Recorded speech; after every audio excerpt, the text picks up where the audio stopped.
আগামী ২রা মে থেকে দেশের বিভিন্ন স্থানে একটানা ৪-৫ দিন ঝড় বৃষ্টি শুরু হবে বলে পূর্বাভাস দিয়েছে আবহাওয়া অধিদপ্তর। তবে রাজশাহী খুলনা বিভাগে তাপপ্রবাহ খুব একটা কমবে না। কেন্দ্রীয় অফিসের আবহাওয়াবিদরা জানান, দক্ষিণ এশিয়া জুড়ে এল নিনোর প্রভাবে যে তাপবলয় সৃষ্টি হয়েছে তাই বাংলাদেশে এনেছে নজিরবিহীন তাপপ্রবাহ। শফিউর রহমান তানিমের ক্যামেরায় আদ্দিন সজীবের রিপোর্ট। একমাত্র ওয়ালটন এসি দিচ্ছে 1 বছরের রিপ্লেসমেন্ট গ্যারান্টি এবং কম্প্রেসরের 10 বছরের গ্যারান্টি। টানা তাপপ্রবাহ, অসহনীয় গরমে কদিন আগে হিটস্ট্রোক হয় শেরেবাংলা নগর মহিলা কলেজের এই শিক্ষকের। এখন চোখে কম দেখছেন তিনি।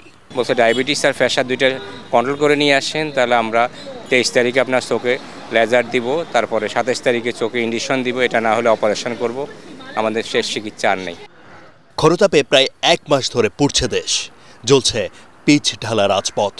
দিশেহারা সবাই, ছাতা ক্যাপ কোনো কিছুতেই যেন মানছে না এই তাপ। তীর্থের কাকের মতো সবাই চেয়ে আছে বৃষ্টির অপেক্ষায়। জীবনে গরম জীবনে দেখিনি, গরমে তো গাড়ি চালানো যায় না, কষ্ট করে তা চালানি লাগে। রাইতে ডিউটি করছি, রুমে গরমে থাকা পেলাম না। অসুবিধে তো অনেক সমস্যা, গরমে তো তাপে তো খুলে দাঁড়ান।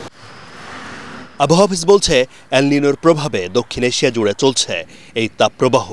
2রা মে ঝড়ো হাওয়া আর বৃষ্টিতে আপাতত তা থেকে মুক্তি মিলতে পারে। বিদ্যমান তাপপ্রবাহ 1 মে 2024 সাল পর্যন্ত অব্যাহত থাকবে। 2 তারিখের পর বৃষ্টিপাত বৃদ্ধি পাবে এবং এই বৃষ্টিপাতটা 4 থেকে 5 দিন বিচ্ছিন্নভাবে অব্যাহত থাকতে পারে।